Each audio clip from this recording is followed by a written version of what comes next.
Halo teman-teman, apa kabar? Welcome back to my channel. Di video kali ini kita akan melanjutkan tutorial PHP. Materi kali ini kita akan belajar terkait dengan tipe data float. Untuk mulainya silakan teman-teman buka lagi Laragonya. Kita akan jalankan lagi Apache-nya. Kita akan start. Oke, kita akan buka localhost-nya seperti ini ya. Nah, sudah jalan. Nah, sekarang kita akan buka terminalnya. Oke. Kita akan masuk ke direktori PHP tutorial. Nah, kemudian kita akan masuk ke 02 tipe data. Nah, kita akan buka lagi Visual Studio Code-nya ya. Oke. Nah, ini di video sebelumnya kita sudah belajar terkait dengan integer. Nah, kita akan belajar terkait dengan float sekarang ya. Float adalah angka floating point yang mewakili nilai numerik dengan angka desimal. Nah, PHP mengenali bilangan float dengan contoh yang seperti ini ya, ada komanya. Dia akan mengenali sebagai bilangan float.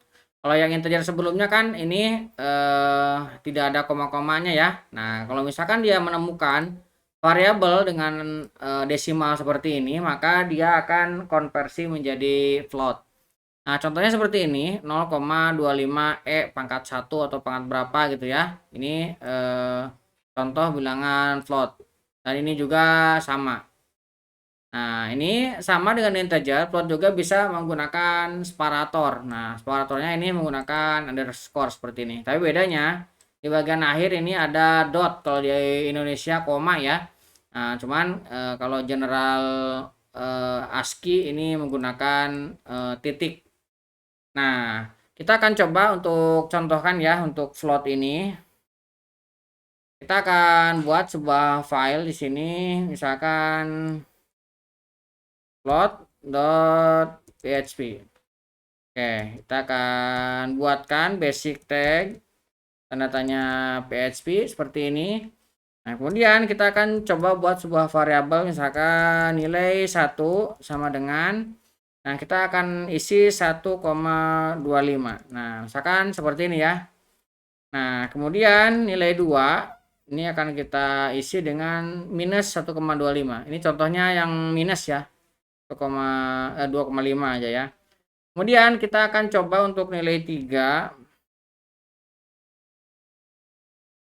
Nilai 3-nya kita akan isi dengan 0,125 1. Misalkan seperti ini. Kemudian kita memiliki lagi variabel nilai 4. Nah, misalkan kita isinya dengan separator ya. 1 juta 234 misalkan 456,89. Nah, ini contoh ya. Kita memiliki 3 buah variabel dengan model-model number yang diperkirakan si PHP engine akan membaca sebagai bilangan float. Nah, sekarang kita akan coba untuk mencetaknya. Kita akan gunakan vardam. Kita akan ambil yang nilai 1 dulu. Kemudian kita akan kita akan lakukan break line ya. Nah, kita akan buka ini localhost, kemudian kita ambil yang PHP tutorial, kemudian 02 PHP data. Nah, ini ada float ya, kita tinggal pilih. Nah, lihat di sini terbaca sebagai float ya. Oke, kita akan lihat lagi di sini vardamnya, kita akan isi dengan nilai 2 dan kita akan break line lagi. Kita akan refresh. Nah, ini juga terbaca sebagai float. Jadi udah bener ya. Ini walaupun minus ada desimal di belakang komanya, dia akan terbaca sebagai float. Ini juga kita coba cek. Nah, 1,25 juga sebagai float ya. Nah, ini kita dengan menggunakan 0, dan pangkat-pangkat seperti ini ya. Nah, kita juga bisa vardam untuk yang keempat dengan menggunakan separator. Nah, kita coba refresh. Nah, ini juga sama terbaca sebagai float. Itu ya. Jadi 4 model penulisan variabel dengan data yang model-model yang bisa dibaca sebagai float sudah kita coba. Di sini bisa kita dapatkan. Nah, kemudian kita juga bisa dengan operasi ya. Nah, misalkan kita Nah, yang perlu diperhatikan ini untuk spesifik dari float. Nah, di sini saya kasih note ya. Karena komputer tidak dapat merepresentasikan angka di belakang koma dengan tepat, tapi memperkirakan yang mendekati. Misalnya ini ya 0,1, 0,1, 0,1. Nah, ini adalah 0,9999. Nah, biasanya ini tidak benar-benar spesifik. Nah, kita bisa berhati-hati dalam membandingkan dua nilai bilangan yang ada koma di belakangnya ya. Nah, kita bisa coba ya dengan menggunakan sebuah variabel. Misalkan saya buat variabel total.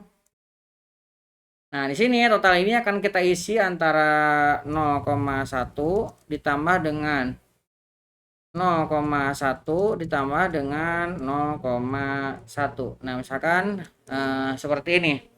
Nah, kita akan cek nih jika dolar total sama dengan 0,3. Nah, kita akan definisikan ini sebagai echo benar. Nah, kemudian kita akan else di sini echo salah. Kita coba sekarang save. Kita sekarang refresh. Lihat hasilnya salah ya. Kalau misalkan kita hitung manual kan 1 tambah 1 tambah 1 jadinya 3, 0,3. Tapi ketika kita cek dengan menggunakan perbandingan, ini hasilnya tidak bernilai true. Nah, jadinya dia masuk ke salah. Karena tadi ya presisinya itu, nah bisa dilihat sini. Ketika kita coba lihat 0,1 tambah 0,1 dengan 1 nya 0,29999 gitu ya. Kalau misalkan tidak dibulatkan jadinya ya panjang ke belakang ke sana. Nah, si mesin engine ini tidak mendeteksi itu adalah sebuah hal yang sama. Jadinya dia tidak menghasilkan true. Jadinya hasil dari sini tidak hasilnya bukan 0,3. Jadi hasilnya masuk ke salah. Oke ya. Nah, kita akan break line lagi di sini. Oke. Nah, kita coba sekarang akan Vardam biar kelihatan ya. Total ini kita akan tampilkan. Kita save. Kita sekarang refresh. Nah, lihat ya. Hasilnya seperti ini. Nah, kenapa tadi kita bandingkan dengan 0,3 tidak berhasil? Karena ketika kita cek ternyata ini tidak murni hasilnya 0,3. Jadi ada di belakangnya seperti ini. Oleh karenanya teman-teman harus berhati-hati dengan pembandingan ini ya. Untuk operasi yang tipenya dia float. Nah, kita juga bisa menggunakan pengecekan apakah itu sebuah float ataupun bukan dengan menggunakan is float. Misalkan kita akan cek echo. Nah, kita akan gunakan is float. Kita akan ambil misalkan dolar nilai 1. Nah, kita akan save. Kalau misalkan dia true, dia akan mengembalikan 1. Kita refresh tuh, dia mengembalikan 1, artinya dia true. Kalau misalkan ini kita ganti dengan sebuah string, misalkan taruhlah di sini xxx seperti ini ya. Kita save.